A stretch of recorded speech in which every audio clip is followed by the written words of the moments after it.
Hello everyone, मैं हूं स्वाति और आ गई हूं मैं आज एक नई इन्फॉर्मेटिव वीडियो के साथ। आज के इस वीडियो में हम जानेंगे कि बच्चों के लिए कब तक आएगी वैक्सीन, कौन कौन सी कंपनियां हैं जो ट्रायल कर रही हैं। भारत में कोरोना वायरस की दूसरी लहर में बच्चे भी प्रभावित हुए हैं। बच्चों में कोरोना के लक्षण देखे गए हैं और रिकवरी के बाद MIS-C जैसी बीमारी की चपेट में भी बच्चे आ रहे हैं। रिपोर्ट बताती है कि आने वाले कुछ महीनों में बच्चों में कोविड-19 के मामले बढ़ सकते हैं। अब ऐसे में सवाल ये है कि संक्रमण की गंभीरता को कम करने के लिए क्या उपाय किया जाए।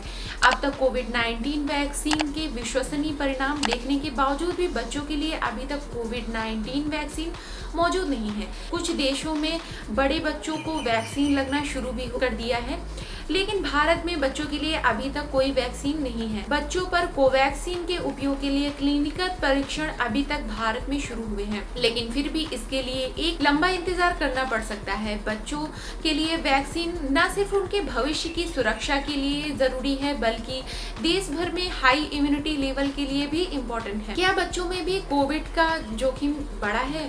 सवाल ये भी एक बड़ा है। दूसरी लहर से पहले तक बच्चों में कोविड-19 के मामले काफी कम थे। यह रिकवरी के बाद MIS-C जैसी जटिलताओं के बारे में सुनने को नहीं आता था, लेकिन दूसरी लहर से पता चला कि वायरस सिर्फ बड़ों को ही नहीं बल्कि बच्चों में भी अपना शिकार बना रहा है। बच्चों को कोविड से सुरक्षित रखने के लिए वैक्सीन की जरूरत है। अब सवाल ये है कि बच्चों के लिए कोविड-19 वैक्सीन पर कौन कौन सी कंपनियां हैं जो कि ट्रायल कर रही हैं। इस time America, Singapore, Japan, Dubai, Israel और यूरोप के कुछ बड़े हिस्सों सहित दुनिया भर के कई देशों में 12 साल से ज्यादा की उम्र के बच्चों के लिए कोविड-19 की वैक्सीन लगनी भी शुरू हो गई है। इसका परीक्षण साल 2020 के लास्ट में ही शुरू हो गया था, जिसमें फाइजर, बायोटेक, मॉडर्ना और सिनोफार्म जैसी कंपनियों ने छोटे छोटे बच्चों के लिए टीकों की खुराक की परीक्षण करना शुरू किया था, जिससे उन्हें इमरजेंसी में आगे बढ़ाने की परमिशन मिली। इसी बीच चीन ने भी अपनी एक घरेलू वैक्सीन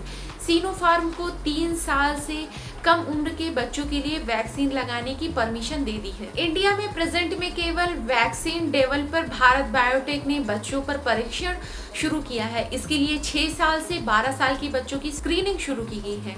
पहले दिन करीब 5 से 10 बच्चों को इसमें शामिल किया जाएगा। इससे पहले 12 से 18 साल के बच्चों को कोवैक्सीन की डोज दी जा चुकी है और इस एज का ट्रायल भी पूरा हो चुका है। फाइजर भी एक कंपनी है जो अपनी वैक्सीन लाने के लिए इंडियन ऑफिसर्स के साथ बातचीत कर रही है और इसी कंपनी की वैक्सीन बच्चों के लिए लाई जा सकती है। अब भारत बायोटेक की ओर से बच्चों पर किए जा रहे ट्रायल के रिजल्ट आने के कुछ दिनों के भीतर ही बच्चों के लिए वैक्सीनेशन की शुरुआत की जा सकती है। ट्रायल का रिजल्ट लास्ट अक्टूबर या नवंबर के स्टार्टिंग में आने की उम्मीद है। भारत में कोरोना वायरस कंट्रोल करने के लिए वैक्सीनेशन अभियान को तेजी से शुरू किया जा रहा है। केंद्र सहित सभी डिस्ट्रिक्ट गवर्नमेंट 18 साल से ऊपर सभी बच्चों को कोरोना की वैक्सीन लगा रही है। हालांकि उम्मीद जताई जा रही है कि अब 18 से कम उम्र के बच्चों को वैक्सीन जल्दी लगना शुरू हो सकता है। देश में जुलाई के बाद कोरोना की तीसरी लहर आने की आशंका के बाद लोगों के मन में बीमारी को लेकर काफी डर है। वहीं कुछ विशेषज्ञों की तरफ से तीसरी लहर के मामले ज्यादा तेजी से बढ़ने और बड़ी संख्या में बच्चे इसकी चपेट में आने का अनुमान भी जताया जा रहा है। Indian council of medical research का कहना है कि भारत बायोटेक की तरफ से बच्चों को कोवैक्सीन का ट्रायल शुरू हो गया है। इस ट्रायल के पूरा होने के करीब 4 से 4.5 महीने लग सकते हैं। ऐसे में उम्मीद जताई जा रही है कि ट्रायल का रिजल्ट अक्टूबर के लास्ट तक आ सकता है। डॉक्टर्स की माने तो डॉक्टर्स का कहना है कि ट्रायल रिजल्ट आने के कुछ दिनों के अंदर ही बच्चों को वैक्सीनेशन की शुरुआत की जा सकती है। ऐसे में पूरी उम्मीद है कि इस साल के नवंबर तक 2 साल के ऊपर के बच्चों को वैक्सीन लगना शुरू भी हो सकती है। अगर इस दौरान किसी भी वजह से देरी हुई तो जनवरी 2022 तक की बच्चों को पूरी तरह से टीकाकरण होने लगेगा। तो दोस्तों, अगर मेरा वीडियो आपको पसंद आया हो तो प्लीज मेरे वीडियो को लाइक कीजिए, शेयर कीजिए और मेरे चैनल स्वीट से स्वाति को सब्सक्राइब कीजिए।